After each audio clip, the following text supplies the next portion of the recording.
우리는 세상을 살면서 때로 두려움이라고 하는 것을 마주할 때가 있습니다. 우리는 두려움을 마주할 때 여러 가지 감정을 복합적으로 느끼게 되죠. 두려우면 여러 모습이 있을 겁니다. 그리고 또한 여러 종류가 있겠죠. 내가 두려워하는 것을 사람들은 두려워하지 않을 수도 있고, 내가 두려워하지 않는 것을 사람들은 두려워할 수도 있습니다. 사람들이 두려워하는 것들은 무엇이 있을까요? 유령이 두려운 사람, 귀신이 두려운 사람도 있을 겁니다. 사람이 오히려 귀신보다는 사람이 더 무섭지라고 하면서 사람을 오히려 더 무섭다고 생각하는 사람, 두려워하는 사람들도 있을지도 모르죠. 의외로 자신의 부모님들에 대해서 두려움을 마음을 가지고 살아가는 사람들도 있을 것입니다. 동물이나 곤충 그것들을 바라보면서 두려움을 느끼는 이들도 있죠. 집안에서 까만색 생명체가 기어다니면은 그 모습을 보면서 사람들은 여러 가지 생각을 하게 될 것입니다. 우리는 서로 다른 두려움을 가지고 세상을 살아가며 그 두려움 앞에서 다양한 반응을 보여줍니다. 흥분하는 사람도 있고 벌벌벌 떨면서 구석으로 숨는 사람들도 있죠. 어쩌면 내가 두려워하는 것에 대해서 나는 그 두려움을 이기고 싶다라는 마음을 가지고 있을 때가 많을 것입니다. 내가 두려워하는 것들이 두렵지 않게 느껴진다라고 한다면 얼마나 좋을까요? 내가 두려웠던 것들이 두렵지 않게 될 때 우리는 그것들을 이겨나갈 수 있을 것이라고 생각을 합니다. 대부분의 경우 우리가 느끼는 두려움 그리고 공포라고 하는 것, 그것은 부정적인 감정으로부터 출발하는 것을 우리는 볼 수가 있습니다. 우리의 삶을 지배하는 대부분의 공포와 두려움은 내가 가지고 있는 부정적인 생각으로부터 출발한다는 것이죠. 부정적인 생각을 가지고 있는 사람은 자신에게 닥칠 미래에 대하여 두려워하며 현재를 충실하게 바라볼 수가 없습니다. 우리는 왜 타인을 다른 동물들을 아니면은 곤충들을 아니면은 유령들을 두려워하게 될까요? 그것이 나에게 무엇인가 물리적인 영향력 아니면 어떠한 영향력을 끼치게 될 것이다라고 미리 추측하게 될 것이기 때문입니다. 물론 과거에 그런 경험이 있었다고 하더라도 그 경험을 바탕으로 인해서 아직 벌어지지 않은 일에 대하여 우리는 두려워할 때가 있다라는 것이죠. 움츠러두게 된다라는 것입니다. 내일 태양이 뜨지 않는다라고 한다. 내일 태양이 뜨지 않는다. 이렇게 생각하는 사람은 당장 오늘을 충실하게 살아가지를 못합니다. 왜냐하면 당장 내일이 태양이 뜨지 않는데 내가 오늘을 열심히 살아봤자 어떤 의미가 있겠습니까? 라고 질문할 수 있다는 것이죠. 내일 태양이 뜨지 않는다라고 생각하는 사람, 그 사람은 내일 닥치게 될 두려움, 미지의 상황에 대한 그 두려움에 대하여 지금 내가 하는 현재의 일을 대부분을 바라보지 못하게 된다라는 것이죠. 두려움은 사람을 움츠러들게 만들고 현재 내 모습을 바라보지 못하게 합니다. 그렇게 우리는 누구나 두려움을 가지고 살아가지 않기를 원합니다. 그러면 우리는 어떻게 해야 두려움에서 벗어나 자유로운 삶을 살아갈 수가 있을까요? 두려움을 어떻게 극복하였습니까? 우리는 누구나 다 두려웠던 상황이 있었고 그 두려움을 극복했던 경험을 한 가지씩은 가지고 있을 것입니다. 그리고 그 두려움에 대해서 극복하는 그 모습을 바라보게 되었을 때 일반적으로 우리는 두 가지의 모습을 찾을 수가 있다는 것이죠. 군대에서는 군인들에게 있어서 그 두려움을 극복시키기 위하여서 첫 번째로는 그것보다 더 큰 두려움을 그들에게 부여합니다. 지금 나가서 너가 죽을래 아니면 여기서 죽을래 라고 하는 선택지를 주게 되는 것이죠. 죽음이라고 하는 공포가 내가 마주해야 하는 상대방보다 더 크게 느껴질 때 우리는 상대방에 대한 두려움을 이기고 나가서 싸우게 된다는 것입니다. 이래 주구나 저래 주구나 어차피 내가 죽는다고 한다면 나가서 싸우겠다라는 마음이라는 것이죠. 그래서 쥐도 궁지에 몰리면 고양이를 문다라고 이야기를 합니다. 쥐가 고양이가 얼마나 무섭겠어요. 하지만 쥐가 그 공포를 이기고서 고양이를 무는 것은 자신에 대해 죽음에 대한 공포가 고양이를 넘어섰기 때문에 어차피 죽을 거 고양이라도 한번 물어보고 죽자라는 마음으로 자신이 맞닥뜨리는 공포를 넘어선다라는 것이죠. 그렇기에 사즉필생 생즉필사라는 각오라고 우리들은 이야기를 합니다.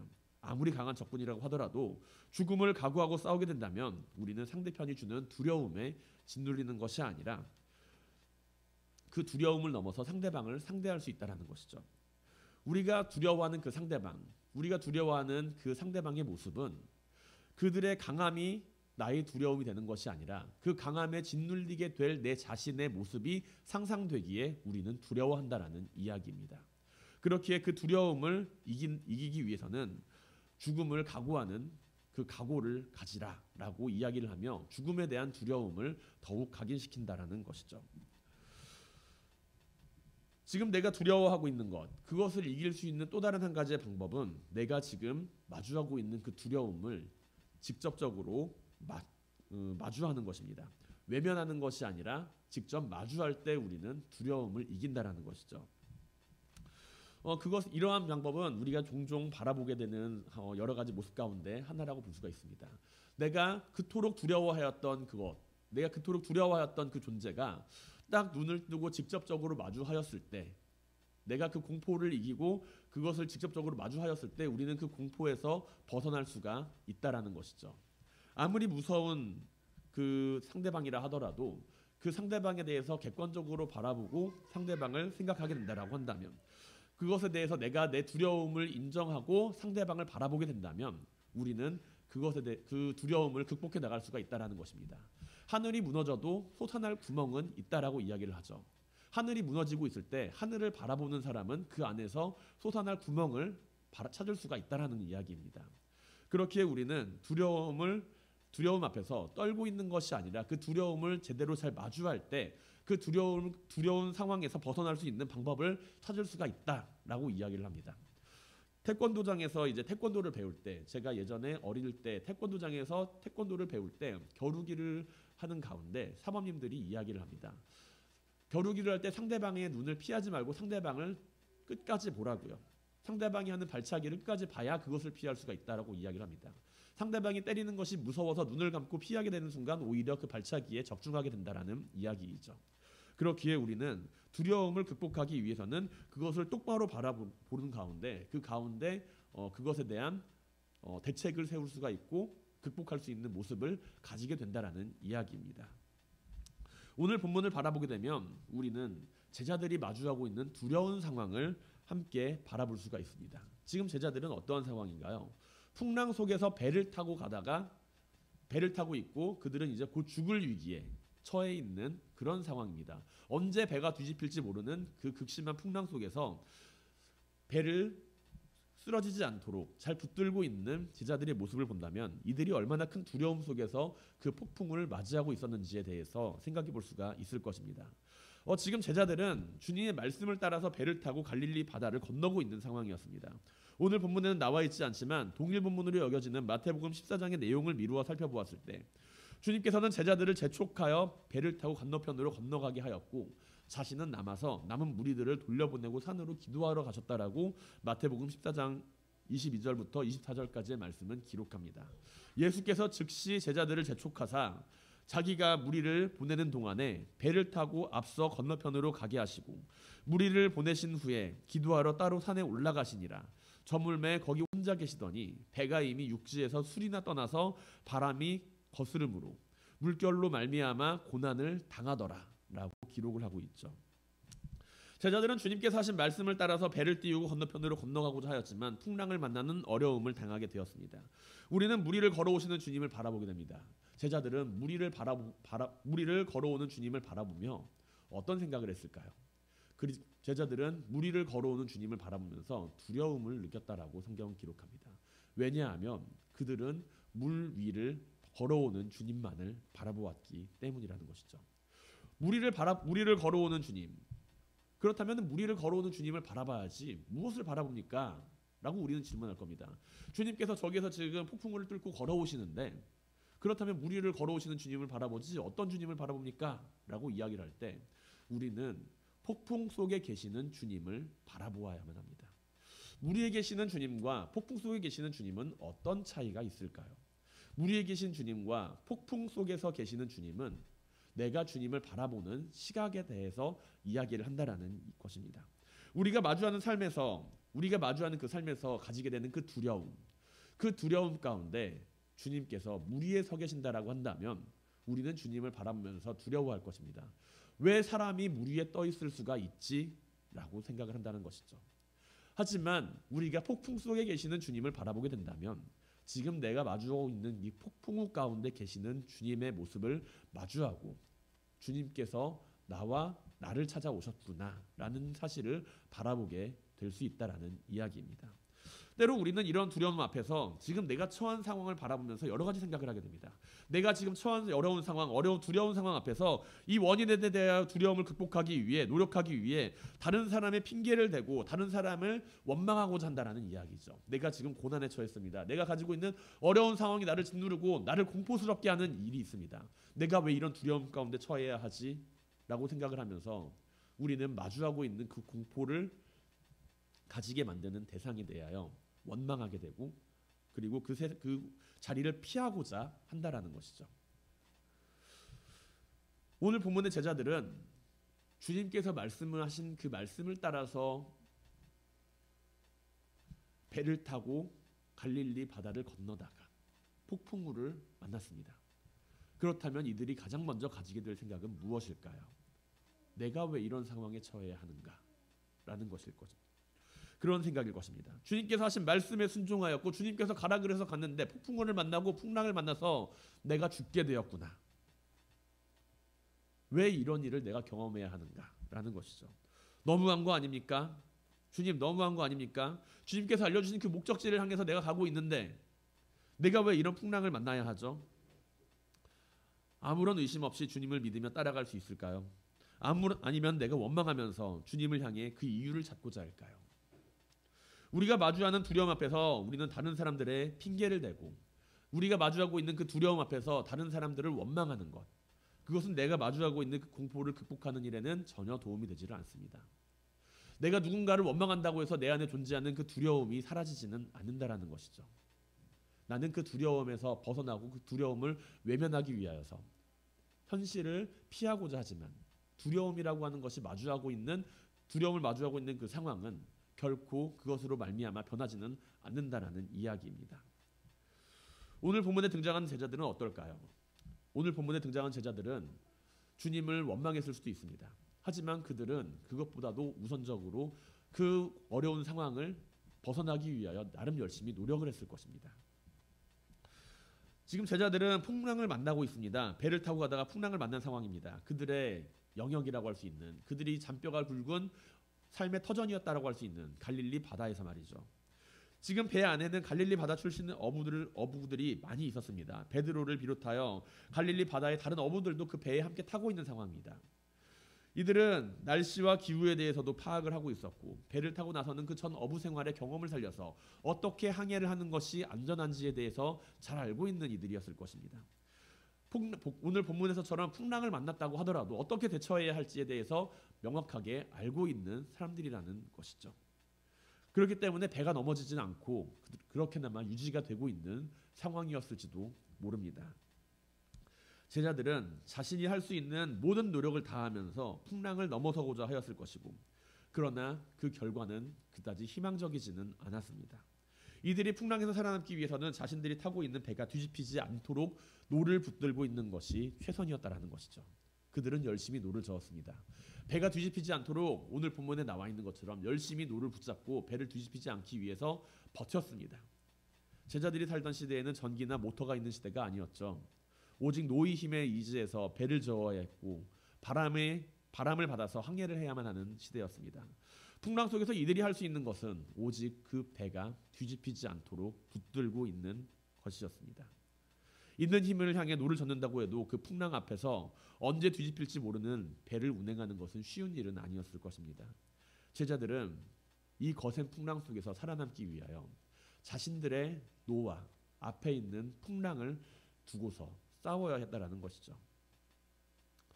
그러나 사람의 힘으로 할 수 있는 한계를 맞이하고 있을 때 주님께서는 이들을 찾아오십니다. 물 위를 걸어서 찾아오십니다. 그리고 제자들은 물 위에 서 계시는 주님을 바라봅니다. 왜 주님께서는 처음부터 제자들과 함께 하지 않았을까요? 물론 여러 가지 바쁜 일도 있었겠지만 풍랑이 올 테니 대비 좀 하고 있어라 라고 언지를 하셨을 수도 있지 않았을까요? 이러한 생각을 할 수 있을지도 모릅니다. 왜 굳이 위험한 순간에 주님께서 찾아오셨을까? 주님이 원망스러울 수도 있습니다. 그러나 우리는 오병이어의 사건으로부터 지금까지 연결되는 그 이야기들의 맥을 짚어보면서 살펴보았을 때 주님께서 하시고자 하는 한 가지의 모습을 발견할 수가 있다는 것이죠. 내가 누구인지를 제자들에게 알려주고자 하는 모습입니다. 주님께서는 제자들에게 주님이 누구이신지를 알 수 있도록 계속 가르침을 주고 계신다는 것이죠. 빌립을 향해 시험하십니다. 내가 이 사람들을 먹이고자 하는데 어떻게 하는 것이 좋겠느냐. 주님께서는 제자들을, 그 사람들이 왕으로 자신을 왕으로 삼고자 할 때 그 자리를 피하십니다. 주님께서는 이 땅 위에 왕으로 오신 분이긴 하지만 사람들이 원하는 그 욕심을 채우기 위한 왕으로 오신 분은 아니라 생명을 위한 왕으로 오신 분이기 때문입니다. 제자들이 풍랑 위에서 공포에 떨면서 자신들이 처한 처지를 바라보고 있을 때 그 위에서 주님께서는 제자들을 향해 나타나십니다. 사람들의 줄임배를 채워주기 위해 오신 분이 아니며 하나님의 일을 위하여 행하기 위해 오신 분, 그분이 주님이라는 것을 알고 있다면 우리는 풍랑이 마주하는 그 상황 가운데 찾아오시는 그 주님의 모습 앞에서 제자들을 먼저 보내시고 그 풍랑에 대해서, 풍랑을 뚫고서 그 풍랑 속에 계시는 주님의 모습을 바라보면서 아, 이분이 하나님의 아들이구나 라는 것을 알 수 있도록 제자들 가운데 나타나셨음을 생각해 볼 수가 있다라는 것이죠. 우리가 물 위에 계시는 주님만을 바라보게 된다면 그것은 단지 물 위를 걸어가는 능력을 가지신 주님으로 바라보게 될 것입니다. 제자들은 주님을 마주하기 위하여서, 제자들은 그 풍랑이 있는 바다 위에서 주님을 바라보기 위하여서 물 위에 계신 주님이 아니라 풍랑 속에 계신 주님을 바라볼 필요가 있었습니다. 자신이 마주하고 있는 그토록 높은 그 파도와 그토록 거친 그 바람 가운데 서 계시는 주님이라는 것이죠. 주님께서는 제자들을 먼저 보내셨으니 바다 위에 제자들만 있는 것은 당연한 이야기입니다. 주님께서는 배 안에 계시지 않고 바다 위에 계시면서 제자들을 바라보고 계십니다. 그리고 우리는 내가 마주하고 있는, 제자들이 마주하고 있는 그 높은 파도 가운데 서 계시는 주님을 바라보게 된다는 것이죠. 앞서서 제가 이야기 드렸던 것처럼 우리는 공포를 넘어서기 위하여서 공포를 바라보아야 할 필요가 있다는 것입니다. 우리가 공포를 이기기 위해서 그 공포를 마주하면서 그 자리에 섰을 때 하늘이 무너져도 솟아날 구멍이 있다라는 그 말처럼 그 속에 계시는, 그 폭풍 속에 계시는 주님의 모습을 발견할 수가 있다라는 것이죠. 그것은 단순히 물 위에 계시는 주님이 아닙니다. 단순히 물 위에서 걸어가시는 주님의 모습이 아닙니다. 내가 마주하고 있는 인생의 풍랑 가운데, 내가 마주하고 있는 그 파도 가운데 서 계시는 주님의 모습이라는 것이죠. 내가 만일 그러한 주님의 모습을 바라본다라고 한다면 나는 물 위를 걸어오는 주님을 바라보면서 주님께서 행하시는 능력을 바라보겠습니까? 아니면 주님께서 내가 마주하고 있는 그 환난과 그 모진 풍파 속에서 계시는 그 주님의 모습을 바라보면서 주님께서 저 어려움 가운데에서도 나를 바라보고 계시는구나 라는 사실을 바라볼 수가 있을까요? 제자들은 폭풍 속에서 물 위에 서 있는 주님만을 바라봅니다. 물 위에 서 있는 주님만을 바라볼 때 그들은 두려워합니다. 어떻게 사람이 물 위에 떠 있을 수가 있지? 유령인가? 귀신인가? 우리가 헛것을 보고 있는 것이 아닌가? 그때 주님께서는 말씀하시죠. 나다. 나니까 두려워하지 말아라. 제자들은 그제서야 주님께서 서 계시는 곳이 물 위가 아니라 폭풍 속에 계시는 주님이라는 것을 발견하게 됩니다. 주님께서 물 위를 걸어오신 것이 아니라 주님께서 폭풍 속에서 자신들과 함께 계시다라는 것을 바라보게 되었다라는 것이죠. 우리는 때로 우리가 마주하는 문제 앞에서 두려움을 이겨나가기 위하여서 여러 가지 방법을 사용합니다. 그러나 하나님 나라의 일을 이루어가는 가운데 우리가 주님의 제자로서 우리가 마주하는 그 문제 앞에서 가져야 할 모습은 내가 가지고 있는 그 두려움을 마주하고 그 두려움 가운데서 함께 서 계시는 주님을 발견해야 할 필요가 있다라는 것이죠. 주님께서는 제자들을 찾아오시면서 그들이 배 위로 찾아오신 것이 아니라 풍랑 위로 그들을 맞이하러 찾아오십니다. 제자들은 풍랑을 넘어서기 위해서 열심히 노를 젓는 것이 아니라 이제는 주님을 바라보아야 하였다라는 것이죠. 그들이 주님의 모습을 풍랑 속에서 발견하고 그분의 음성을 듣게 되었을 때 주님께서는 제자들을 그토록 괴롭게 하는 그 풍랑 가운데서도 제자들을 향하여 안심하라고 이야기를 하십니다. 사랑하는 성도 여러분, 우리가 마주하는 그 두려움 앞에서 주님의 모습을 함께 발견할 수 있게 되길 바랍니다. 주님의 음성을 듣게 될 수 있길 바랍니다. 나는 두려움을 마주하면서 그 두려움을 향하여 외면하거나 그 두려움을 피하고자 하는 것이 아니라 그 두려움 가운데서 함께 하시고 역사하시는 주님의 모습을 발견할 수 있어야 합니다. 우리는 두려움을 어떻게 대하고 살아가고 있나요? 내 삶을 짓누르는 걱정과 내 삶을 짓누르는 여러 두려움과 어려운 모습들, 막연한 삶의 공포 앞에서 우리는 무엇을 바라보고 있나요? 그 현실을 외면하려고 하고 있지 않습니까? 아니면 그 현실 속에서 주님께서 그냥 내 옆에만 계시기를 바라보고 있지는 않나요? 그러나 때로는 주님께서 계신 곳은 내 바로 옆자리가 아니라 내가 바라보고 있는 그 두려움 가운데 함께하고 계심을 믿으시길 바랍니다. 내가 붙들고 있는 노와 내가 붙들고 있는 키를 함께 붙드시는 주님이 아니라 주님께서는 내가 마주하고 있는 그 풍랑 위에 서 계신다라는 것이죠. 그리고 그 가운데 안심하라. 나니까 내가 여기 있으니 안심하라 라고 이야기를 하십니다. 만일 우리가 초인적인 힘을 발휘해서 내가 마주하고 있는 그 문제를 넘어간다라고 한다면 그것으로 끝날까요? 내가 만약에 가지고 있는 문제를 해결하고 되었다라고 이야기를 한다면 그것으로 내 삶의 문제는 해결이 될까요? 또 다른 문제가 찾아오게 될 것입니다. 우리가 느끼는 일들, 우리가 느끼는 여러 가지 문제들이 단순히 내가 키를 잡고 내가 노를 저으며 갈 때에는 계속되는 풍랑과 계속되는 그 파도 앞에서 언제 쓰러질지 모르는 배와 같다라는 것입니다. 그러나 내가 풍랑 위에 서 계시는 그 주님을 바라보게 되었을 때, 내가 물 위에 서 계시는 주님이 아니라 내가 마주하고 있는 그 풍랑 가운데 서 계시는 그 주님을 마주하게 되었을 때 우리는 주님을 따라 살아갈 수 있는 삶의 길을 찾게 될 것입니다.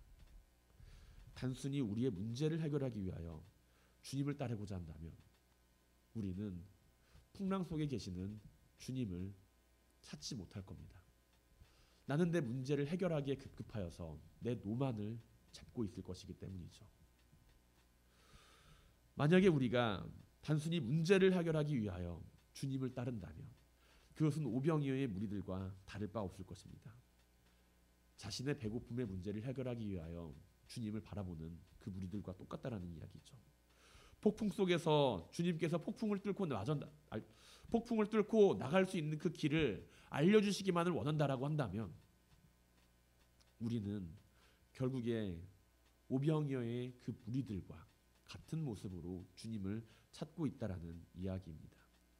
우리가 마주하는 그 두려움 앞에서 왜 나에게 이런 일이 일어나는가? 왜 나에게 이런 상황이 벌어지는가를 바라보는 것이 아니라 그 안에서 말씀하시는 주님의 모습을 발견하게 될 수 있길 바랍니다.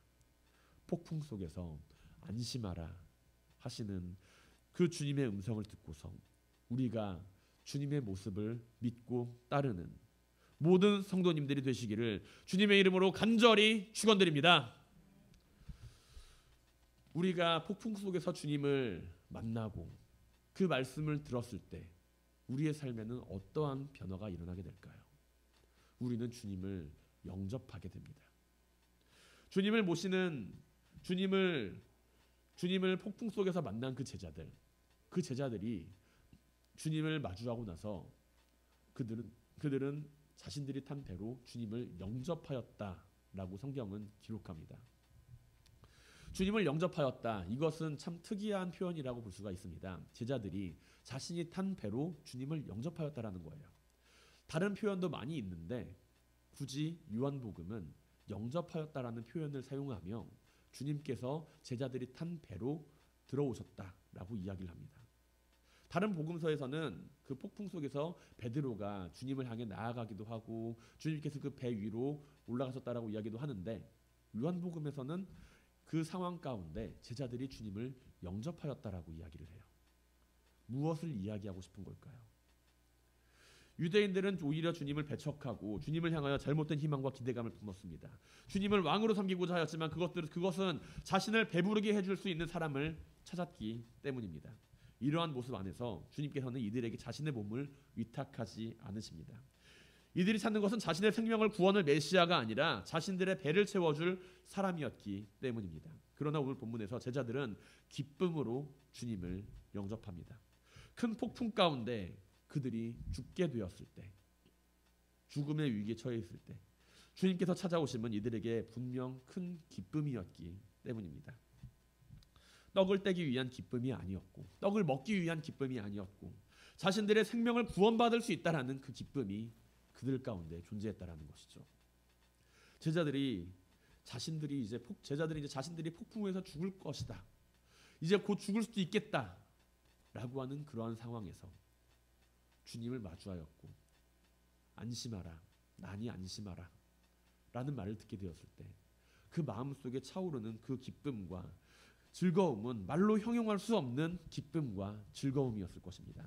이제 내가 살았다, 이제 내가 살았구나 라고 하는 그 기쁨이 그들 가운데 가득했다라는 것이죠.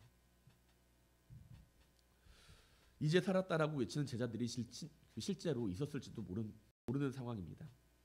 이 모습은 광야에서 보리떡과 물고기를 바라보며 주님을 왕으로 삼고자 했던 이들과는 사뭇 다른 느낌이라고 우리는 알 수가 있습니다.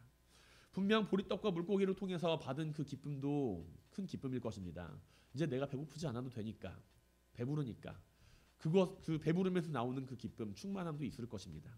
하지만 그것은 자신의 생명을 구원받은 사람의 그 기쁨과 행복, 충만함, 즐거움과는 비교할 수가 없겠죠. 우리는 주님을 영접하고 영원한 생명을 바라보며 살아가는 성도들입니다. 우리의 삶에서 주님께서는 함께 하신다라고 한다면, 우리의 삶에 주님께서 함께 하신다라고 한다면 우리는 그로 말미암아 기쁨과 즐거움이 가득하여야 하겠죠.